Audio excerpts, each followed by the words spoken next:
George Joseph, ഇതിൻ്റെ ഒരു കൃത്യമായ മെസ്സേജുണ്ട്. അത് ഈ സമരം ചെയ്ത വിദ്യാർത്ഥികളും അവിടേക്കെത്തിയ യുവജന സമൂഹവും മാത്രമല്ല, ഓരോ വീടും സമര മുഖമായി മാറുകയായിരുന്നു. വീടിനുള്ളിലിരിക്കുന്നവരൊക്കെ, സ്ത്രീകളും കുട്ടികളും പ്രായമായവരും പുരുഷന്മാരും എല്ലാവരും അങ്ങനെ വളരെ ശക്തമായി സർക്കാരിനെതിരെ തിരിയുന്ന ഒരു ഇന്ത്യൻ പതിപ്പാണ്. അതിൻ്റെ ഒരു വലിയ കാഴ്ചയായിരുന്നു, സമരകേന്ദ്രമായിരുന്നു, സമരമുഖമായിരുന്നു ദില്ലി ജന്തർ മന്ദർ. അത് രാജ്യമാകെ പടർന്നു. ഇതിൻ്റെ ഒരു യാഥാർത്ഥ്യത്തെ ഉൾക്കൊള്ളാൻ, എൻ്റെ ഒരു ചോദ്യം അതാണ്, യാഥാർത്ഥ്യത്തെ ഉൾക്കൊള്ളാൻ അതിനനുസരിച്ച് പ്രവർത്തിക്കാൻ മോദി സർക്കാർ തയ്യാറാകുന്നുണ്ടോ എന്നുള്ളതാണ്. അത് വളരെ പ്രധാനപ്പെട്ടതാണ്. കാരണം സമരത്തിന് ശേഷം തുടർന്നുള്ള പ്രവർത്തനങ്ങൾ വിലയിരുത്തുന്നത് കൂടുതലും സർക്കാരിൻ്റെ നടപടികൾ വിലയിരുത്തിക്കൊണ്ടാവുമല്ലോ. ആ നിലയിൽ താങ്കൾക്ക് തോന്നുന്നുണ്ടോ? പ്രത്യേകിച്ച് സംഘ് പരിവാറിൻ്റെ പ്രത്യയശാസ്ത്രത്തെ ഏറ്റവും അധികം കൊണ്ടുപോകുന്ന, അല്ലെങ്കിൽ അതിനെ നയിക്കുന്ന RSS, അതിൻ്റെ മുഖവാരിക തന്നെ, ഓർഗനൈസർ തന്നെ പറഞ്ഞിട്ടുള്ളത് പിസയും ബർഗറും കഴിക്കാനെത്തിയവരാണ് സമരക്കാർ. അതുപോലെ തന്നെ SFIയും ഐസയും ദുഷ്ടലക്ഷ്യങ്ങൾ നിറവേറ്റാൻ സമരവേദി ഉപയോഗിച്ചു.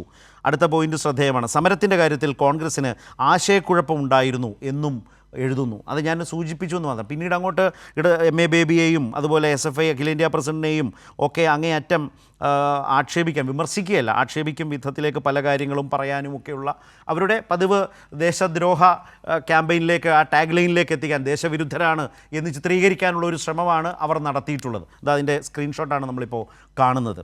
ഇടതുപക്ഷത്തെ അതിലൂടെ അതാണ് ശ്രമിച്ചിട്ടുള്ളത്. ഞാൻ ഇത് കാണുമ്പോൾ ജോർജ് ജോസഫ്, മോദി സർക്കാർ ജനവികാരത്തെ ഉൾക്കൊള്ളാൻ തയ്യാറാകുന്നു, ശ്രമിക്കുന്നു എന്ന് കരുതുക വയ്യ എന്നുള്ളതാണ് യാഥാർത്ഥ്യം. ഈ ഓർഗനൈസറുടെയൊക്കെ ഒരു ഭാഷയും രീതിയും കാണുമ്പോൾ എങ്ങനെയാണ് താങ്കൾ കാണുന്നത്?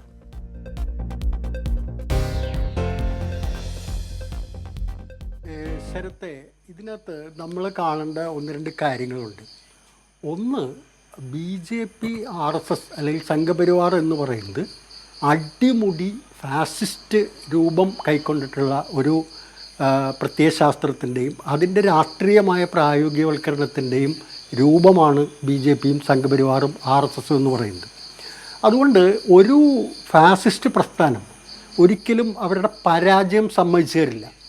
ഇപ്പോൾ നരേന്ദ്രമോദി സർക്കാരിൻ്റെ മുഖത്തേറ്റ, ചരിത്രത്തിലേറ്റ ഏറ്റവും കനത്ത അടിയാണ് ഈ ധർമ്മേന്ദ്ര പ്രധാൻ്റെ രാജിയിലൂടെ ഉണ്ടായതെങ്കിലും അതിന് 24 മണിക്കൂർ തികയുന്നതിന് മുമ്പ് അത് സമ്മതിക്കാനോ അത് ഉൾക്കൊള്ളാനോ ഒരു വിധത്തിലും ഞങ്ങൾ തയ്യാറല്ല എന്നുള്ള രീതിയിലുള്ള പ്രതികരണങ്ങളാണ് അവരുടെ ഉള്ളിൽ നിന്നും പുറത്തു വന്നുകൊണ്ടിരിക്കുന്നത്. അതാണ് ഞാൻ നേരത്തെ പറഞ്ഞ, ഒരിക്കലും ഒരു ഫാസിസ്റ്റ് പ്രസ്ഥാനം തങ്ങൾക്ക് പരാജയം സംഭവിച്ചു, തങ്ങൾ പിന്നോട്ട് പോവുകയാണ് എന്ന് സമ്മതിച്ചുകൊണ്ട് വരുന്നൊരു പ്രശ്നമേ ഉദിക്കുന്നില്ല. ഇവിടെ BJP എന്ന് പറയുന്ന, RSS എന്ന് പറയുന്ന പ്രസ്ഥാനത്തിൻ്റെ കാര്യത്തിൽ നമ്മൾ മനസ്സിലാക്കേണ്ടത്, അവർ കൂടുതൽ ശക്തിയോടെ തന്നെ വീണ്ടും വരും. അവർ കൂടുതൽ ആഞ്ഞടിച്ചുകൊണ്ട് ജനവിരുദ്ധമായ സമീപനങ്ങളിലേക്ക് തന്നെ പോകും എന്നുള്ള കാര്യത്തിൽ യാതൊരു തർക്കവുമില്ല. അതാണ് ഓർഗനൈസറിൽ വന്ന ശരത്ത് ചൂണ്ടിക്കാണിച്ച ലേഖനത്തിൻ്റെയും അതിനുശേഷം വന്ന നേരത്തെ സൂചിപ്പിച്ച പല പ്രതികരണങ്ങളുടെയൊക്കെ അടിസ്ഥാനമായി വർത്തിക്കുന്നത്. അതിനവരെ ഒന്ന് പ്രധാനമായിട്ടും ഈ ഫാസിസ്റ്റ് ശക്തികളുടെ, പ്രത്യേകിച്ച് BJP RSS നേതൃത്വത്തിൻ്റെ ഒരു പ്രധാനപ്പെട്ട ബോഡി ലാംഗ്വേജ്, അവരുടെ മുഖമുദ്ര എന്ന് പറയുന്നത് അഹങ്കാരത്തിൻ്റെ മൂർത്തിമത് ഭാവങ്ങളാണ്.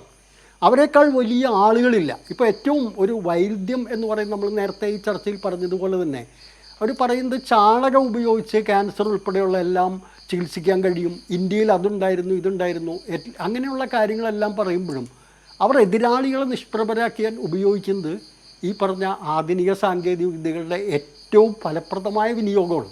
അതായത് ഏറ്റവും ഈ നമ്മുടെ മോഡേൺ കമ്മ്യൂണിക്കേഷൻ ടൂൾസ് ആയിട്ടുള്ള സോഷ്യൽ മീഡിയ, വാട്സപ്പ്, അതുപോലുള്ള കാര്യങ്ങൾ, ഇൻ്റർനെറ്റൊക്കെ സമർത്ഥമായി ഉപയോഗിക്കുമ്പോൾ തന്നെ അവർ പറയുന്നത് ഭാരതീയ സംസ്കാരവും പാരമ്പര്യവും, അവിടെ അങ്ങനെ ചികിത്സ ഉണ്ടായിരുന്നു, ഇതുണ്ടായിരുന്നു, വിമാനം ഉണ്ടായിരുന്നു, അതുണ്ടായിരുന്നു എന്നൊക്കെ പറഞ്ഞ് ആറ്റമിക് ബോംബ് കണ്ടുപിടിച്ചത് ഭാരതീയരാണ് എന്നെല്ലാം പറയുമ്പോൾ തന്നെ ഇതെല്ലാം വല്ലാത്തൊരു വൈരുദ്ധ്യം നമുക്കിതിലെല്ലാത്തും കാണാൻ കഴിയും. അപ്പോൾ അതുകൊണ്ട് ഇപ്പോൾ നേരത്തെ കർഷകർ നടത്തിയ കാർഷിക നിയമങ്ങൾക്കെതിരായിട്ടുള്ള സമരം, ആ കാർഷിക നിയമങ്ങൾ സമരത്തിൻ്റെ തീവ്രത മൂലം, ശക്തി മൂലം അവർക്ക് പിന്മാറേണ്ടി വന്നുവെങ്കിലും അത് എന്നേക്കുമായി അടഞ്ഞൊരു അധ്യായമല്ല നമ്മളൊന്ന് ഓർക്കണം.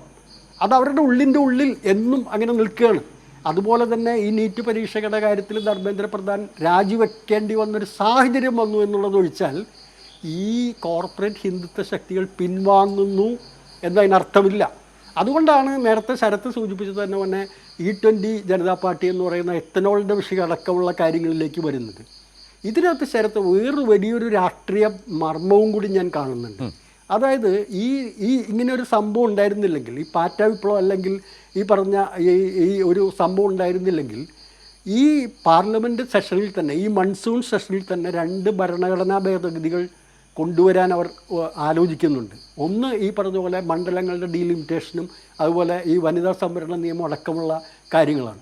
അതിന് വേണ്ടിയിട്ട് ഒരു മാജിക് ഫിഗർ 362 വോട്ടെന്ന മാജിക് ഫിഗറിലേക്ക് എത്താൻ BJPക്ക് ഇനിയും കഴിഞ്ഞിരുന്നില്ല. പക്ഷേ സമ്പത്തും അതുപോലെ തന്നെ ED ഉൾപ്പെടെയുള്ള അന്വേഷണ ഏജൻസികളെല്ലാം ഉപയോഗിച്ചുകൊണ്ട് AAP പിളർത്തി MP അതിലേക്ക് ചാടിച്ചു.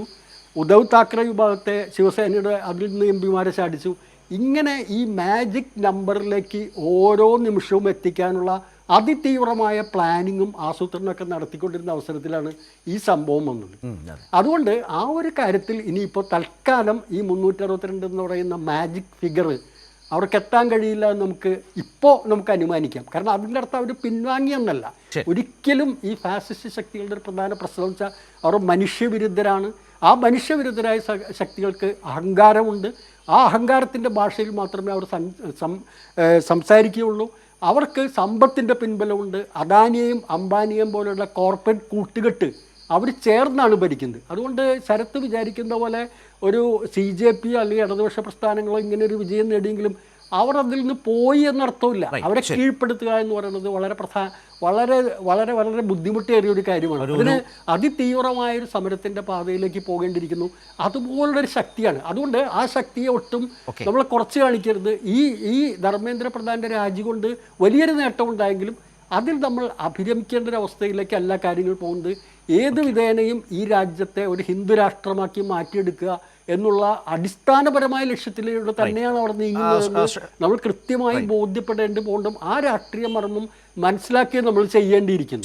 അവിടെയാണ് അതിൻ്റെ ഒരു പ്രധാനപ്പെട്ട കാര്യം. പിന്നെ ഈ പറഞ്ഞതുപോലെ തന്നെ വളരെ പ്രധാനപ്പെട്ട ഒരു കാര്യം എന്ന് പറയുന്നത് ഈ ഇപ്പോഴും വിമർശനവും അതുപോലെ തന്നെ ശക്തമായ അധിക്ഷേപവും ഒക്കെ ചൊരിയുന്നതിൻ്റെ അർത്ഥം ആ അഹങ്കാരം, ആ ശക്തി ഞങ്ങൾക്ക് സാധിക്കും, ഞങ്ങൾ വിചാരിച്ചാൽ കീഴ്പ്പെടുത്തും, ഞങ്ങൾ അതിനെ അടിച്ചമർത്തും, ഞങ്ങൾ അതിനോട് നേരിടും എന്നുള്ളത് തന്നെയാണ് അവർ കാണിക്കുന്നത്. തീർച്ചയായും അങ്ങനെ രാജ്യത്ത് അത് ഒരു ഏകാധിപത്യ പ്രവണതയുടെ ശ്രീ ജോർജ് ജോസഫ് അത് രാജ്യത്ത് ഭരണത്തിൽ ഒരു ഏകാധിപത്യ പ്രവണത അവിടെയാണ് അടയാളപ്പെടുത്തപ്പെട്ടത്. അതിന് കിട്ടിയ ഒരു വലിയ തിരിച്ചടി തന്നെയാണ്. പിൻവലിയേണ്ടി വന്നു. വളരെ പ്രധാനപ്പെട്ട നിലയിൽ തീരുമാനങ്ങൾ, ഈ സമരത്തിൻ്റെ ഡിമാൻഡ് അംഗീകരിക്കേണ്ടി വന്നു എന്ന ഇടത്ത് അവിടെയാണ് ആ സർക്കാരിന് ഏറ്റവും വലിയ തിരിച്ചടി ഉണ്ടായിട്ടുള്ളത്.